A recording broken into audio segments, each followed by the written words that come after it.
2024-2025 में बोलने का मुझे मौका दिया है। इस सरकार का लगातार ये 11वां बजट है। 11वें बजट के बाद भी नाउम्मीदगी दिखाई दे रही है और सरकार में है तो सरकार के लोग तो अच्छी बात करेंगे ही। न केवल नाउम्मीदगी दिखाई दे रही है बल्कि जो चेहरों पे खुशी होनी चाहिए थी सरकार बनने के बाद, वो चेहरों पे उतनी खुशी नहीं दिखाई दी।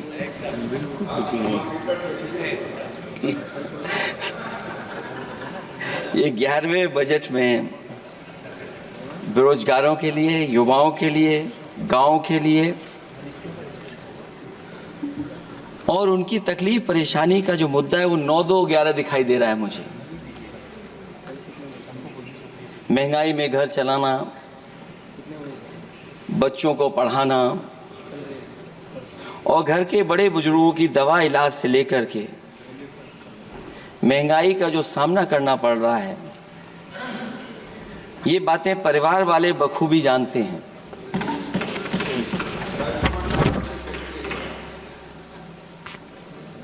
मैं जब सत्ता पक्ष के लोगों के जो आंकड़े देखता हूं और सुनता हूं,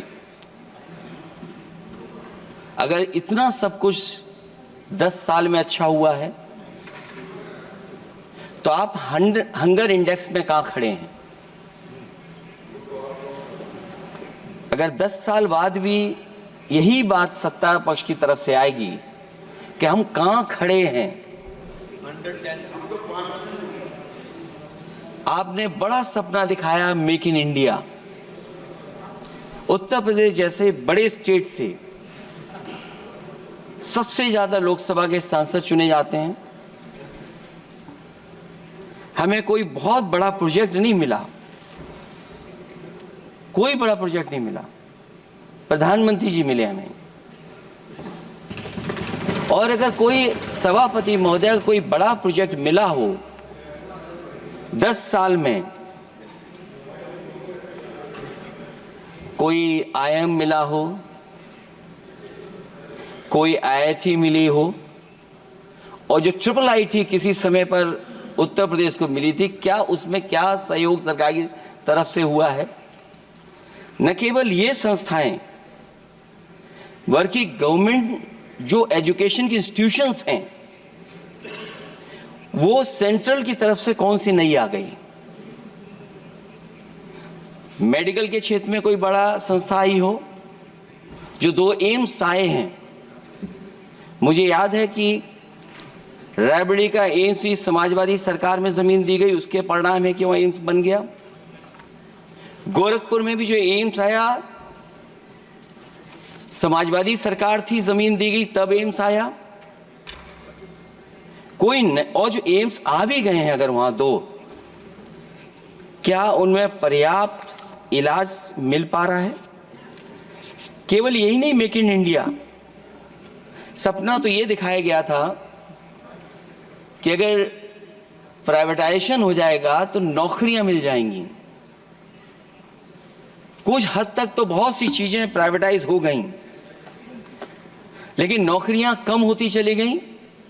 और जो सबसे बड़ा सवाल है, जो पीड़ित परिवार के लोगों को जो हक और सम्मान मिलता है, क्या ये सरकार वो दे पा रही है? टैक्स कलेक्शन में सपना दिखा रहे हैं कि हम यहां पहुंच गए हैं, आखिरकार एक्सपोर्ट क्यों कम होता चला जा रहा है? और हम जो ट्रेड डेफिसिट है उसको कैसे खत्म करेंगे?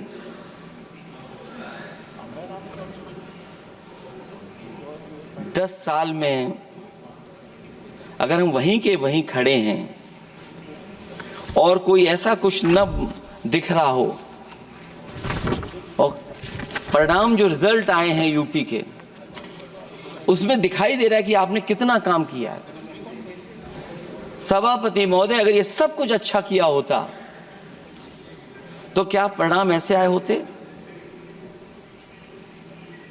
जहां हारे ही नहीं हैं आप, सीटें ही कम नहीं हुई हैं। देश के प्रधानमंत्री जी भी वोट से हारे हैं, वोट से हारे।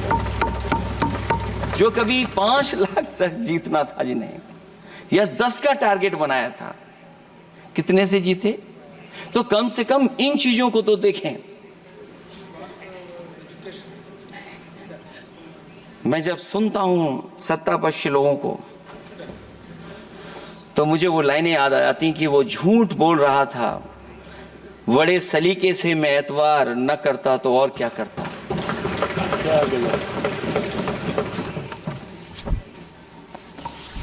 मुझे याद है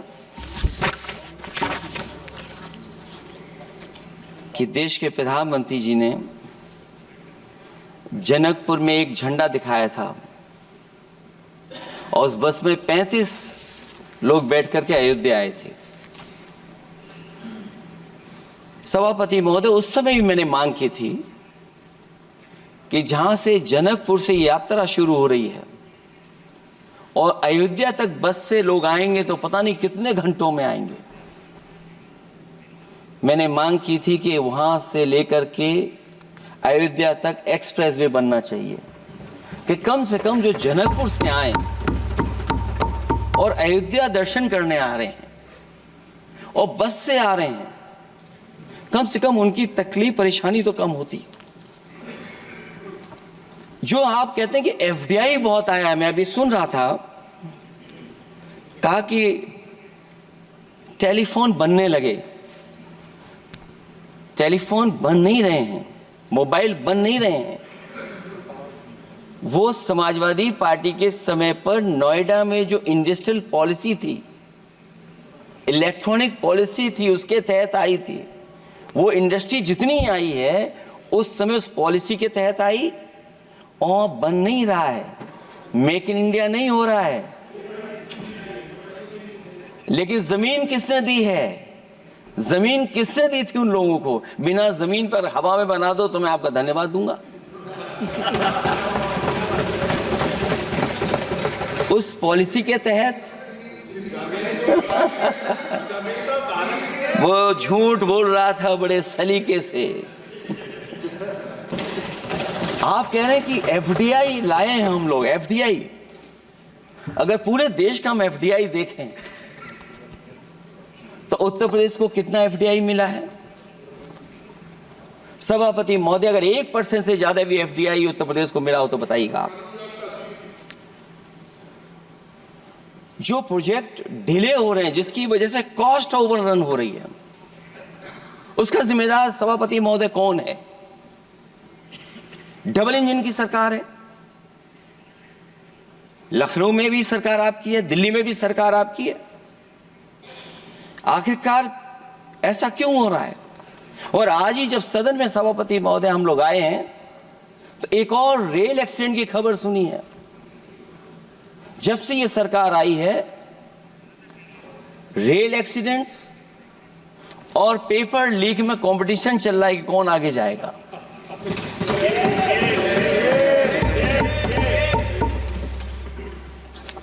मैं तो अखबारों में पढ़ता था सभापति महोदय कि तोड़ फोड़ करके ये सरकार बनाते हैं।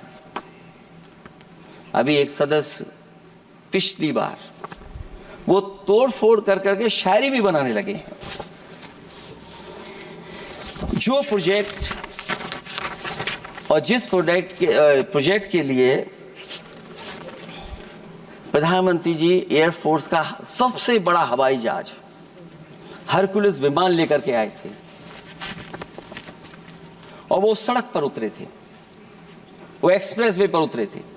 मैं समझता हूं सभापति महोदया, यहां जितने माननीय सदस्य हैं सब ने देखा होगा और सब ने निर्देश के अनुसार उस पर ट्वीट भी किया होगा। वो जो एक्सप्रेसवे अगर किसी ने बनाया था सभापति महोदय, जो डिजाइन, टेक्नोलॉजी का पार्ट, अलाइनमेंट, वो समाजवादियों की देन थी, वो आपकी देन नहीं थी। ये बात मैं इसलिए कह रहा हूं सभापति महोदय क्योंकि इस बजट में सरकार चलाने के लिए आपने पैकेज दिया है, हमें कोई नाराजगी नहीं है पैकेज देने की, आप पैकेज और दीजिए। लेकिन अगर आप बक्सर से भागलपुर एक्सप्रेसवे बना रहे हैं तो आप उत्तर प्रदेश के पूर्वांचल एक्सप्रेसवे को क्यों नहीं जोड़ रहे हैं? और मैं तो कहूंगा आपसे कि केवल अगर आप 25 किलोमीटर जोड़ देंगे, जहां पूर्वांचल एक्सप्रेसवे रुक गया था, केवल 25 किलोमीटर आप जोड़ देंगे तो दूसरे काम को अपना जो बनाते हैं, आप ये कह पाएंगे कि दिल्ली से लेकर के आपने भागलपुर तक एक्सप्रेसवे दिया है। हाँ जी, वो अभी से नहीं, बहुत पहले से बन रहा है। बहुत पहले से बन रहा है। मैं ये नहीं कहना चाहता कि क्या दिया आपने, मैं ये कहता हूं कि अगर आप बक्सर से भागलपुर एक्सप्रेसवे दे रहे हैं केवल बिहार के लोगों को खुश करने के लिए, मैं उससे सहमत हूं कि आप बिहार की तरक्की के लिए एक्सप्रेसवे दें, लेकिन जो पखनपुरा जो आखिरी गांव है जहां पर छूट गया है, वहां से आप क्यों नहीं जोड़ रहे हैं? और हमारे स्टेट के लिए आप कोई नया एक्सप्रेसवे क्यों नहीं दे रहे हैं? आप हमारे लिए क्यों नहीं दे रहे हैं एक नया एक्सप्रेसवे? आप दिल्ली के बजट से दे रहे हैं, आप यूपी अपने बजट से बना रहा है। आप बताइए कोई यूपी को आपने एक्सप्रेसवे दिया हो? कोई एक्सप्रेसवे नहीं दिया। और मैं तो कहूंगा, और याद दिलाइएगा अपनी सरकार को, एक बुंदेलखंड एक्सप्रेसवे बना था, अभी बताएंगे आपको उसका भी। सभापति महोदय, एक बुंदेलखंड एक्सप्रेसवे दिया सरकार ने, उत्तर प्रदेश सरकार ने, वो दिल्ली के बजट का नहीं है। मैं मांग कर रहा हूं कि दिल्ली के बजट से कोई एक्सप्रेसवे मिलना चाहिए। जो बुंदेलखंड एक्सप्रेसवे दिया, प्रधानमंत्री जी उद्घाटन कर करके वापस लौटे। अब रिपेयर का पैसा कौन देगा? वो आज भी रिपेयर मांग रहा है।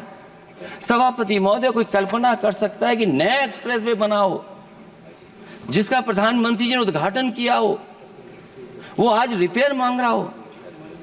और वो एक्सप्रेसवे 6 लेन नहीं है, वो 4 लेन है। मैं इसमें भी सुझाव देना चाहता हूं, ये जो बुंदेलखंड वाला एक्सप्रेसवे है, ये अभी 15,000 करोड़ से ज्यादा का बना है स्टेट गवर्नमेंट का। इसको मुनाफा नहीं हो रहा, टोल कलेक्शन नहीं है बहुत ज्यादा। इसको सतना से जोड़ दिया जाए और बुंदेलखंड जहां से शुरू हो रहा है हमारे डिस्ट्रिक्ट इटावा से कम उसको हरिद्वार तक ले जाना चाहिए। अगर हरिद्वार से लेकर के सतना लोग चले जाएंगे तो शायद बुंदेलखंड के लोगों को भी लाभ होगा।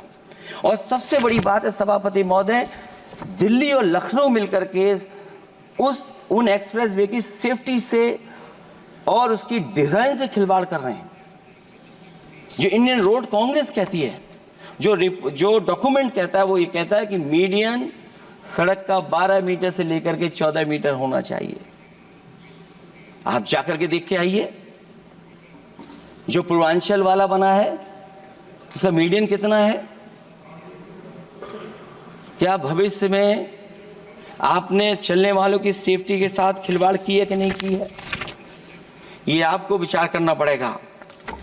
जिस समय लद्दाख और चीन को लेकर के सवाल उठा था सभापति महोदय, उस समय पॉलिटिकल पार्टी से सुझाव मांगे गए थे और सुझाव ये मांगे गए थे कि आप क्या सुझाव देना चाहते हैं। तो उस समय जो सुझाव समाजवादी पार्टी ने दिया था, वो सुझाव ये था कि लिपू लेक से लेकर के आपके ग्वालियर तक 6 लेन हाईवे बनना चाहिए। कभी जरूरत पड़ने पर सीमाओं पर हमारी फौज का आना जाना जल्दी हो जाए। और मुझे याद है, जो अखबारों में मैंने पढ़ा था, सरकार ने उसको स्वीकार कर लिया था कि 6 लेन हाईवे बनेगा वो। लेकिन जब टेंडर की बात आई तो सुनने में आया कि वो 4 लेन बनने जा रहा है। और अभी जब वो काम हो रहा है, जब काम मैंने दोबारा उसको देखा तो पता लगा कि डबल लेन पेव शोल्डर बन रहा है। सोचिए, कहां 6 लेन बनाने की बात थी, आप डबल लेन पेव शोल्डर बना रहे हैं। और पता नहीं कौन उस हाईवे को डिजाइन किसने किया है डिजाइन, कि जितने भी कस्बे उसके आसपास पड़ रहे हैं, कस्बे वाले अब नाला कहां से बनाएं? घर ऊंचा करें कि सड़क को तोड़ें। बहुत सारे कस्बों को वो समस्या के संकट में डाल दिया है सरकार ने।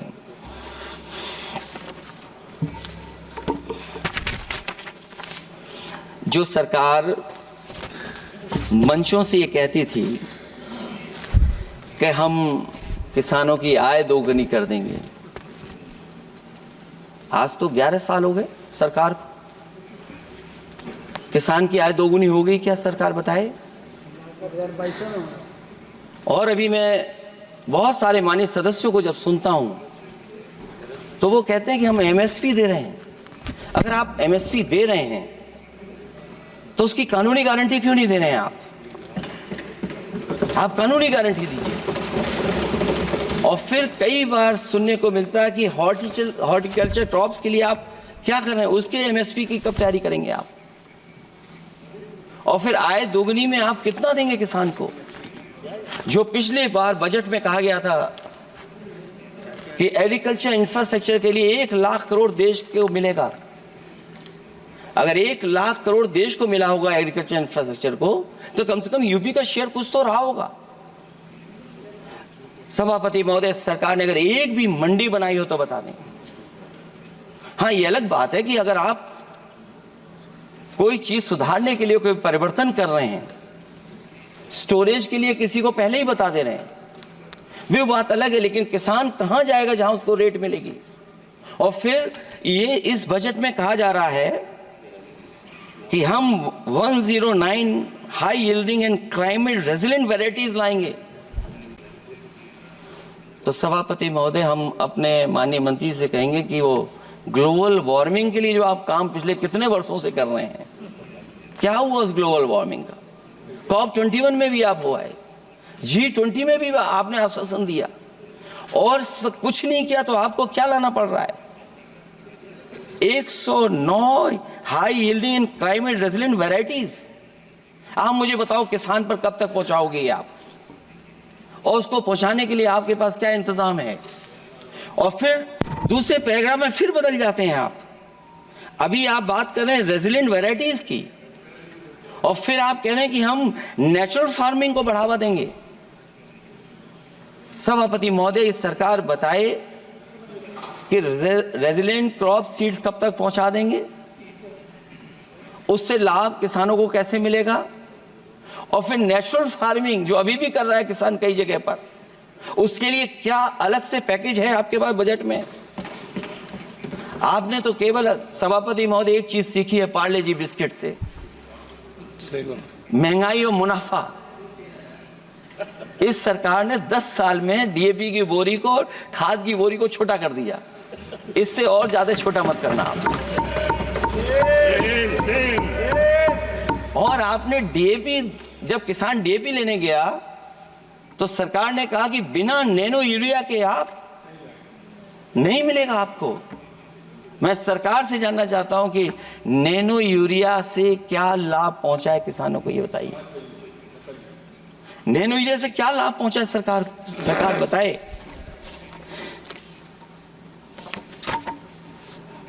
हमारे यहां बड़े बड़े आयोजन हुए सभापति महोदय, इन्वेस्टमेंट मीट के बड़े बड़े आयोजन हुए इन्वेस्टमेंट मीट के, और 5 लाख करोड़ के एमओयू साइन हो गए। 5 लाख करोड़ के। मैं ये सभापति महोदय, बजट हमारी क्या मदद कर रहा है उत्तर प्रदेश के उद्योग लाने के लिए? और ऐसे आयोजन हुए जिसमें देश के प्रधानमंत्री आए, देश के राष्ट्रपति आए और देश के जितने बड़े उद्योगपति सब आए थे। लेकिन आज यूपी को क्या मिला वहां पर? किसानों के लिए एग्रीकल्चर सेक्टर में बड़े बड़े एमओयू हुए, लेकिन आज जमीन पर कुछ नहीं दिखाई दे रहा है। मुझे याद है समाजवादी सरकार में, क्योंकि देश का सबसे ज्यादा उत्पादन दूध का अगर कहीं हो रहा है तो उत्तर प्रदेश में हो रहा है, और उस उत्पादन को बढ़ावा देने के लिए और इन्वेस्टमेंट लाने के लिए उस समय की सरकार ने फैसला लिया कि अगर बाहर से भी कोई डेयरी या डेयरी प्लांट लगाना चाहेगा तो उसमें सरकार सहयोग करेगी। और परिणाम ये हुआ कि गुजरात की 3 अमूल प्लांट लग गए यूपी में। तो मैंने उद्घाटन किए, एक देरी से हुआ तो देश के प्रधानमंत्री जी ने किया। लेकिन उसके बाद कोई नया प्लांट आया हो तो बता दें। जो अमूल से पुरानी संस्था है, क्या उसका सहयोग कुछ करेंगे आप लोग? क्या आप पराग का सहयोग करेंगे कुछ? न केवल दूध उत्पादन में उत्तर प्रदेश आगे है, बल्कि चीनी में और गन्ने की पैदावार में भी कभी आगे कभी पीछे होता है। किसानों को भरोसा दिलाया गया था कि उनकी भी आय दोगुनी हो जाएगी, उनको भी बहुत सुविधाएं दी जाएंगी, बिजली फ्री दी जाएगी। सभापति महोदया, उन्हें फ्री बिजली नहीं दी सका। यह आश्वासन था आपका। और आज अगर उत्तर प्रदेश पिछड़ इसलिए रहा है क्योंकि सबसे महंगी बिजली अगर कहीं कोई पा रहा है तो उत्तर प्रदेश पा रहा है। और मुझे याद है, क्योंकि बात ये मुझे इसलिए कहना चाहिए, बीजेपी के एक विधायक जो सबसे बुजुर्ग थे, वो देश के प्रधानमंत्री जी के क्षेत्र में बिजली 24 घंटे आए, उसके लिए वो धरने पे बैठ गए थे। वहां के अधिकारियों ने कहा कि बुजुर्ग हैं, इनका स्वास्थ्य बेहतर नहीं है, इनका धरना आप उठवा दीजिए। मैंने सभापति महोदय उनको बुलाया, मैंने उनकी बात सुनी। उन्होंने कहा कि प्रधानमंत्री जी के क्षेत्र में 24 घंटे बिजली होनी चाहिए। उसी दिन मैंने फैसला ले लिया कि प्रधानमंत्री के क्षेत्र में 24 घंटे रहेगी बिजली। और मैंने उससे मांग की सभापति महोदय कि उत्तर प्रदेश देश के प्रधानमंत्री को बनाने में सबसे बड़ा सहयोग किया है, इसका कम से कम बिजली का कोटा तो बढ़ जाए यूपी का। वो 8 साल हो गए, उत्तर प्रदेश ने देश के प्रधानमंत्री को तो दे दिया, लेकिन अभी तक बिजली का कोटा नहीं बढ़ा। हमें उम्मीद है 11 शुभ होता है, इस 11वें बजट में कुछ तो सुविधाएं ऐसी उत्तर प्रदेश को दी जाएंगी जिससे वहां के लोगों को लाभ पहुंचे, मदद पहुंचे।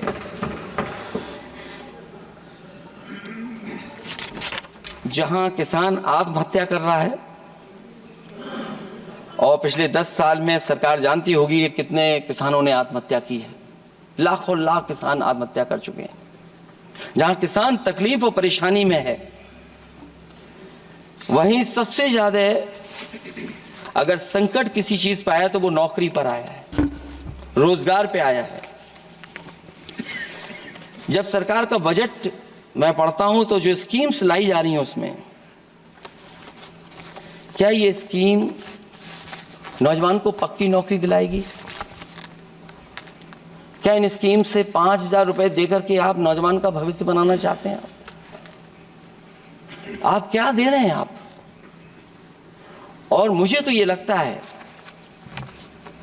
कि जो वर्क फोर्स आप बना रहे हैं ट्रेनिंग देकर के सरकार के पैसे से, अंतोगत्वा इनको भी एक्सप्लॉइट वही लोग करेंगे, उद्योगपति। आखिरकार जब इतनी टेक्निकल, इतनी ट्रेंड फोर्स होगी, तो आप ये मुझे बताइए कि उसके भविष्य क्या होगा। अगर इतने बड़े पैमाने पे आप ट्रेनिंग करा रहे हो, सरकार का बजट उसमें खर्च हो रहा है, तो सभापति महोदय उनका भविष्य क्या होगा? 5 साल के बाद। और जो अग्निवीर वाली नौकरी है, सभापति महोदय, कोई भी नौजवान जो फौज के लिए तैयारी करता है वो कभी स्वीकार नहीं कर सकता। जब पहली बार ये स्कीम आई थी अग्निवीर, उस समय बड़े बड़े उद्योगपतियों से ट्वीट कराया गया था कि अग्निवीर से अच्छी कोई योजना नहीं है, इनको हम नौकरी दे देंगे, हम अपने यहां रख लेंगे। और शायद सरकार में बैठे लोगों को यह बात याद होगी क्योंकि सरकार खुद स्वीकार करती है स्कीम ठीक नहीं है, तभी वो अपनी अपनी सरकारों से कह रहे हैं कि अग्निवीर वाले जो लौट करके आएंगे उन्हें कोटा दीजिए, आप नौकरी दीजिए।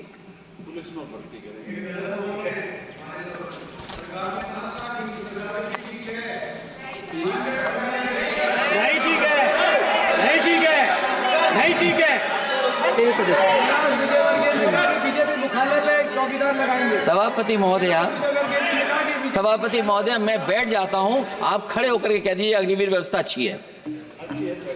मैं इस सभा में खड़े होकर कहता हूं, उस राज्य से तो हिमाचल प्रदेश से जिसने पहला परमवीर चक्र विजेता मेजर सोमनाथ शर्मा दिए, कारगिल के युद्ध में सबसे ज्यादा शहीद होने वाले हिमाचल प्रदेश के वीर नौजवान थे।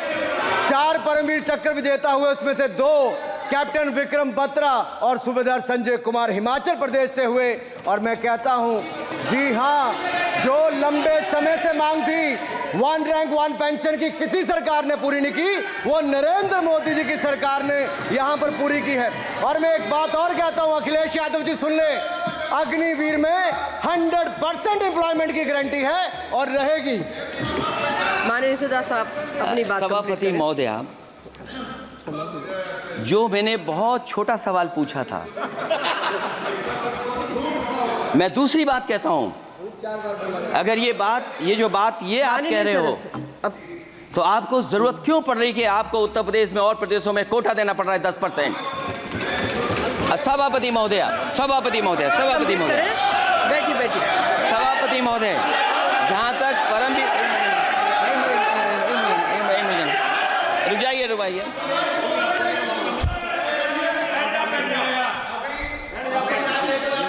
अरे सुनने दो। माननीय सदस्य आप अपनी सभापति महोदय, चैल जानते हैं आप कहाँ हैं? चैल जानते हैं आप कहाँ हैं? कभी गए हो मिलिट्री स्कूल में? मैं खुद मिलिट्री स्कूल का पढ़ा हूँ। और आप परमवीर चक्र की बात कर रहे हो, तो हम भी तमाम नाम गिना सकते हैं कितने परमवीर चक्र कर रही हूँ, आपस में चर्चा न करें। ये सभापति महोदय, जी 1 मिनट से भी कम, मैं आपके सामने कहना चाहता हूं, ये तो केवल मिलिट्री स्कूल गए हैं। मैं आज भी टेरिटोरियल आर्मी के 124 रेजिमेंट में कैप्टन के रैंक पे अपनी सेवाएं दे रहा हूं। अखिलेश जी केवल ज्ञान मत बांटिए, राहुल गांधी जी के साथ बैठकर अब वहां बुलाने का झूठ बोलने की आपको आदत पड़ गई। प्लीज बैठिए, प्लीज। माननीय सदस्य से मैं आग्रह कर रही हूं, आप अपनी बजट पर चर्चा करें। सभापति महोदय, आपका समय पूरा हो गया है, मैं प्लीज कंप्लीट करिए। सभापति महोदय, मैं इसलिए नहीं कह रहा, मैं क्या बात कहना चाहता हूँ, शायद मंत्री जी नहीं रहे इसलिए तकलीफ परेशानी ज्यादा है। और आप अरे हमारा दर्द नहीं समझोगे, हम आपका दर्द चेहरे से पढ़ते हैं। अच्छा, दर्द मैं बताता हूँ। माननीय सदस्यों से मैं आग्रह कर रही हूँ, सभापति महोदय, दर्द मैं बताता हूँ। आप बजट पर चर्चा करिए, प्लीज बजट पर चर्चा करिए। दर्द मैं बताता हूं, देखिए दर्द बात पहुंचेगी कि नहीं पहुंचेगी। सभापति महोदय, उत्तर प्रदेश से जब से हारे हैं तब से कोई नमस्कार नहीं कर रहा है। तकलीफ वो है आपको। कंप्लीट करिए। वो वीडियो हमने देखा है कि कोई किसी को नमस्कार नहीं कर रहा है, कोई किसी को देख नहीं रहा है। चलिए, धन्यवाद माननीय। और जो अपने आप को बहुत ताकतवर कहते थे आप अपने आप को, जिसने हराया उसको नहीं ये हटा पा रहे हैं। अब बात समझ में नहीं आई ना? माननीय जिसने हराया उसको नहीं हटा पा रहे। और अगर सभापति महोदय, अग्निवीर व्यवस्था समाजवादी लोग स्वीकार ही नहीं कर सकते। आप बजट पर पूरी अपनी बात रखिए। सभापति महोदय, अग्निवीर स्वीकार नहीं कर सकते। आप अपनी जब भी हम सत्ता में आएंगे, साल 2 साल, ये चलने वाली सरकार नहीं है, गिरने वाली सरकार है, याद रखना। माननीय सदस्य, और देखिए, आप क्यों नहीं समझ रहे हो? साइकिल हमारा चुनाव चिन्ह है, साइकिल ही आपको सरकार चलवा रही है। जिस दिन साइकिल हट गई, आप कहां बैठे मिलोगे? और दूसरे हमारे साथी हैं जो हमें लेकर के यहाँ लाए थे। माननीय सदस्य, मैं आग्रह कर रही हूँ, कंप्लीट करिए। सभापति महोदय, मैं 2-3 बातें कहता हूँ यूपी को लेकर के, मैं मांग करता हूँ। कंप्लीट करिए आप। सभापति महोदय, चंबल एक्सप्रेस वे बनना चाहिए, क्योंकि देश का सबसे बड़ा एक्सप्रेस वे जो 1 लाख करोड़ का बना है, वो दिल्ली मुंबई से है, और यूपी को क्यों नहीं जोड़ रहे हैं आप? गंगा को लेकर के सब चिंतित हैं। गंगा की सफाई अभी नहीं हुई है। जो बजट गया पता नहीं कहाँ चला गया, किसी को नहीं पता। जैसे पानी बहा वैसे ही बजट भी चला गया। दूसरा, क्योंकि मंत्री जी बैठे हैं, वो जानते होंगे मंत्री जी कि देश की सबसे अच्छी लाइन सफारी बनी है इटावा में, और उस लाइन सफारी को बनाने में हम लोगों को बहुत समय लगा, क्योंकि एक लाइन सफारी, एनिमल सफारी अगर बननी हो, उसको बनाने में बहुत टाइम लगता है, बहुत जगह से परमिशंस लेनी पड़ती हैं। हम लोगों को परमिशंस नहीं मिली, और क्योंकि वो प्रोजेक्ट अच्छा है, एशियाटिक लाइन्स की ब्रीडिंग शुरू हो गई वहाँ पर।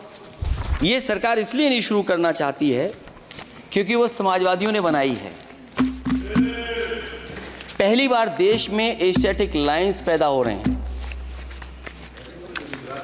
नहीं, वहाँ पर इटावा में पहली बार हो रहे हैं, और वो इसलिए नहीं शुरू कर रहे हैं। और वो शेर मैं बता दूं आपको, शेर आया था कि कोई और आया था, वो कहानी मैं नहीं पढ़ूंगा यहाँ पर, फिर मैं बोल दूंगा तो फिर कहोगे कि क्या बोल दिया मैंने, इसलिए मत बुलवाइए तो ही अच्छा है। कि कुछ तो धन्यवाद माननीय सदस्य, धन्यवाद। कुछ मत बुलवाइए मुझसे। सभापति महोदय, मैं ये कहना चाहता हूँ कि लाइन सफारी, एनिमल सफारी उस क्षेत्र की, यूपी की प्राइड है वो, कि पहली बार ब्रीडिंग सेंटर एशियाटिक वहाँ पर बन गया है। दिल्ली की सरकार और यूपी की सरकार मिलकर के उसको शुरू नहीं होने दे रही है। मुझे उम्मीद है कि उसको शुरू करवा देंगे आप। और आखिरी में मैं कहता हूँ, चलते चलते आप 2 लाइनें कहता हूँ। बुनियाद को नकार कर जो इमारतें उठाएंगे, हम भी देखते हैं वो किस मंजिल तक जाएंगे। धन्यवाद। बहुत बहुत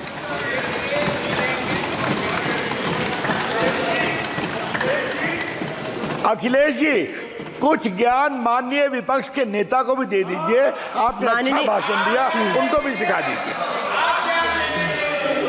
हालांकि अयोध्या को मैंने कहा हम काम नहीं रोक रहे हैं, लेकिन सभापति महोदय मैं कहना चाहता हूं, इन लोगों का कौन टाउन प्लानर है, कौन आर्किटेक्ट है, मैं नहीं जानता हूं, लेकिन ये जब सरकार से चले जाएंगे तो विश्व की सबसे बढ़िया नगरी अगर कोई बन करके दिखाएंगे तो वो अयोध्या नगरी होगी।